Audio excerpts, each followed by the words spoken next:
네, 3시 45분 증심사 저 안쪽으로 깊숙이 들어왔습니다. 여기가 500전이고 이게 비로전이고 이게 산신각. 잘은 모르겠습니다만 저 같은 문외한이 봐도 사격, 조계종의 사격이 높은 절로 보이는데 그 절의 사격에 비해서는 이 산신각이 조금 좀 단촐하네요. 이게 이제 지세가 이렇고 달리 이런 데다가 세울 수 없을까? 약간 좀 불안하게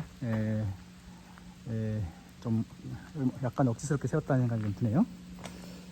꼭 뭐 나쁘다 이런 의미는 아니고 이제 이 사격에 비해서 산신각이 좀 단촐하다. 여기가 이제 비로전이고 안에 있는 그 까만색 청동 뭐 그런 게 비로 저 보물, 이 증심사에 있는 유일한 보물인 것 같습니다. 여기가 500전, 500나한이 계시는 곳인가 보죠. 안에 벌써 이렇게 나한들이 보이죠? 여러 나한들이 보이는 걸 보시고 있습니다. 비가 와서 광주 증심사 철조 자나불조화상 보물 131호. 지금은 이제 공식적으로는 빨리 됐지만 촬영은 생략하고요. 눈으로 봤으니까 됐죠 뭐. 이게 석탑이 이제 3개가 있습니다. 세 좌가라고 해야 되나? 증심사 3층 석탑 유형문화재 1호 9세기 후반. 그럼 굉장히 오래된 건데 9세기 후반이면 고려시대. 지금 비가 와서 자세히 보기는 좀 그렇고요. 대충 그냥 둘러보는 걸로.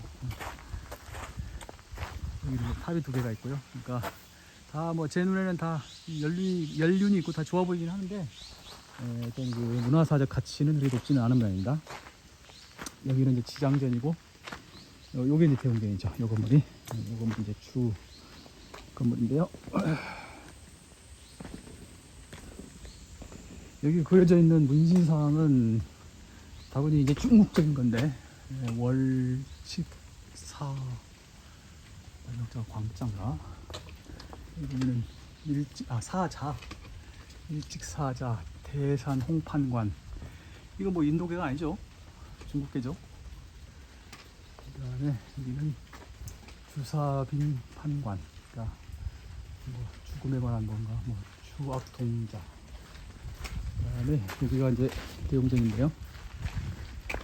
원전법상. 녹야원에서 이제 부처께서 법을 설파하는 그런 장면. 쌍림 열반상.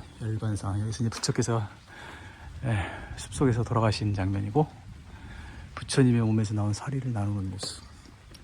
여기 보면 다분히 그 중국식 사모관대를 쓴 중국식으로 좀 해석된 부처님의 이제 문수보살이고요. 부처님이 이제 열반에 드신 뒤에 화장을 했던 거죠. 그러니까 사리가 나왔다. 제가 이제 비로전. 여기는 수하 그러니까 나무 밑에 항마상, 설산수도상, 일적금강이라, 나라연금강, 유성출가상, 사문유관상. 여기는 이제 증심사 석조보살 입상. 광주광역시 유형문화재 제14호. 고려시대에 만든 것으로 담양군 남면 전곡리 서봉사지에 있던 것을 옮겨온 것이다. 국보 124호 한송사격조 보살 좌상 보물 원통형의 높은 보관이라. 그렇군요. 저렇게 해놓으니까 부처보다는 꼭 무슨 문관 같은 느낌을 주는데 부처인 모양이에요. 석조 보살 입상이라. 보살 부처가 아니라 보살인가 봐. 보살. 비람 강생상, 토솔레 의상, 염화미소, 보현모설. 보현과 문수가 한 쌍을 이루는 거죠. 쌍이라는 표현이 정확한 표현인지는 잘 모르겠는데요. 보현이고 문수. 그다음에 여기는 정목당이라. 그래서 이제 북한산에서 보현하고 문수가 나란히 있는 거죠. 이쪽에는 이제 의상하고 원효봉이 있는가 하면 저쪽에는 이제 문수봉과 보현봉이 있는 거죠. 다 이제 불교에서 유래를 찾을 수 있는. 아이고 시간이 이렇게 많이 되진 않았는데 날씨가 이래서 그런지 사람도 드물고 분위기도 이제 축 처지고, 저도 뭐 더 이상 활발하게 돌아다니기는 좀 어려운 종목당이라. 여기 이제 종무소고요. 여기는 행석당. 여기 이제 대웅전이고요. 대웅전은 크기도 하지만 또 그렇게 크지 않기도 합니다. 딱 이 자리에 맞는. 여기는 이제 범종각인데 저 밑에 안내도에 보면 법종각이라고 써 있더라고요. 범종각인데, 뭐 저쪽에가 해우소, 여기가 이제 종무소. 저렇게 하니까 여기 보면 다 경사, 매우 상당한 경사지에 절이 자리가 잡고 있음을 알 수가 있죠. 중심사 종무소 템플스테이 3호.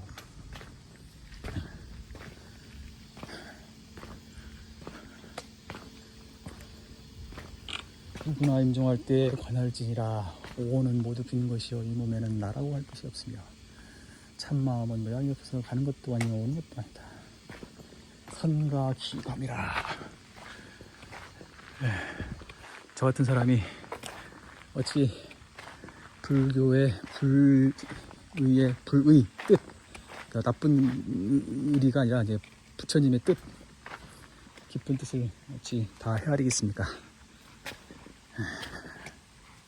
저게 사천왕문이라면 저기 통과를 해야지. 정심사.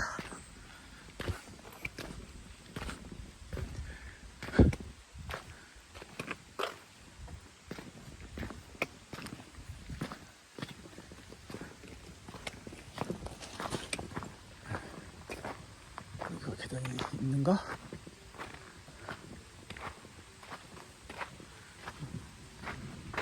계단이 없네요. 이쪽으로 갈까요? 이쪽 걸쳐석반이. 여기는 이제 무슨 템플스테이 뭐 들어가면 되나 보니까 이쪽으로 가겠습니다. 많이는 아닌데 지금도 비가 조금씩 내리고 있어서 무등산은 처음이 아닌데 증심사는 아무리 생각해도 증심사 이 안에까지는 제가 들어본 기억이 없네요. 고로 이제 오늘이 이제 증심사 첫 방문인데 너무나 조용하고 고요한 그런 방문이 되고 말았습니다. 뭐 어쩔 수 없죠. 아까는 없던 차들이 들어와 있네. 상당히 경사진 곳에 저희 자리를 잡고 있고요. 아이고, 이 날씨에 더 무리해서 그 위로 올라가지 않고 그냥 돌아오기를 참 잘했다는 생각이 드네요. 이런 날씨에 계속 막 상해행을 강행하는 것은 저의 평소의 어떤 그 등산 철학에도 맞지 않습니다. 따라서 이런 정도면 충분하다.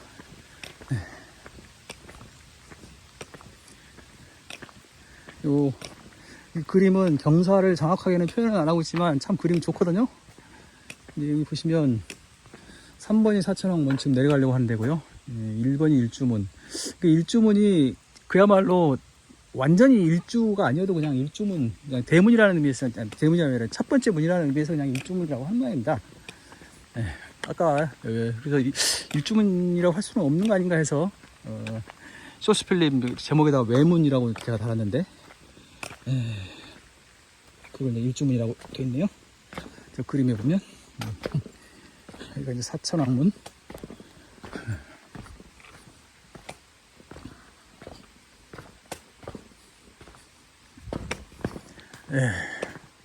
예의 그 동방지국천왕, 동방지국천왕, 남방 증장천왕, 서방 광목, 눈이 크다는 얘기죠. 광목천왕. 여기는 이제 치국, 나라를 갖고 있다, 쉬고 있다. 서방 광목천왕, 북방 다문천왕. 여기가 다문천왕이라서. 근데 귀가 뭐 다른 사람들하고, 다른 천왕하고 비교해서 귀가 뭐 특별히 더 크거나 그러진 않은데. 남방 증장천왕. 이렇게 이제 사천왕을 구경했고요. 일주문까지 보면 증림사를 다 둘러보는 것이 되는 거죠. 아이고.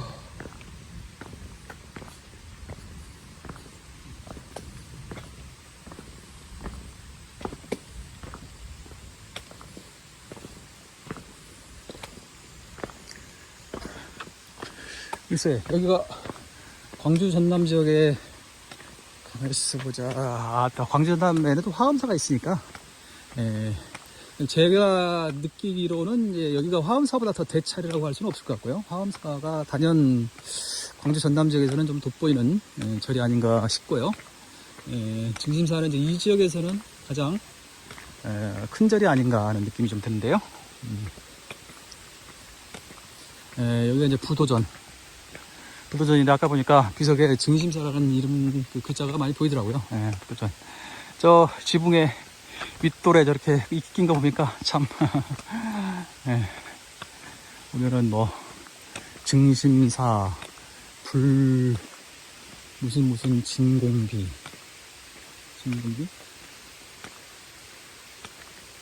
진짜가 아닌 것 같다. 증심사 불량 개 진공비, 그러니까 뭔가 절이 필요했을 때 무슨 불량 양식을 시주를 했던 모양입니다. 여기 이제 보니까 이게 일주가 아니지 않습니까? 큰 거만 해도 2주, 작은 것까지 해도 6주인데 이걸 이제 일종이라고 그냥 하는 모양이에요. 그런가 보다 하는 거죠 뭐. 이렇게 해서 증심사 구경도 다 마치고 빠져나오게 됐습니다. 자.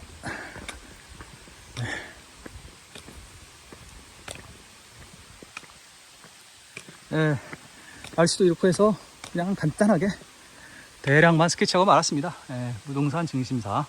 자, 이 정도로 해서 증심사 스케치도 마치도록 하겠습니다. 이제 돌아갈 일만 남았죠?